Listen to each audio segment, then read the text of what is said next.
Hi hello అండి, అందరికీ నమస్కారం. ఈరోజు మన సాయి హోమ్ ఫుడ్స్లో టమాటా పికిల్ పెట్టారండి.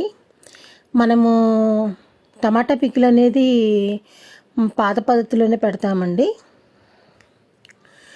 ముందుగా టమాటాలన్నీ శుభ్రంగా కడుక్కొని తుడిచి ఆరబెట్టుకోవాలి. తర్వాత దాన్ని ముక్కలుగా కట్ చేసుకొని 3 రోజులు మనం ఏంటంటే దాన్ని ఊరనిస్తామండి. తర్వాత ముక్కలన్నీ శుభ్రంగా నీళ్ళు అంటే టమాటా నీరుని మొత్తం పిండి బాగా ఎండలో ఒక 2 రోజుల పాటు ఎండబెడతామండి. ఎండాకాలం అయితే 2 రోజులు చాలండి. లేదు శీతాకాలం అలా అయితే కనుక మనం ఏంటంటే 2-3 రోజులు పడుతుందండి అది ఎండేలోపు.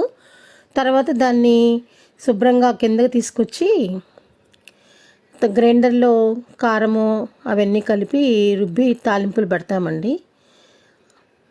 కావాల్సిన వాళ్ళు తప్పకుండా ఆర్డర్ చేసుకోవచ్చు. స్క్రీన్ పైన నెంబర్ ఉందండి.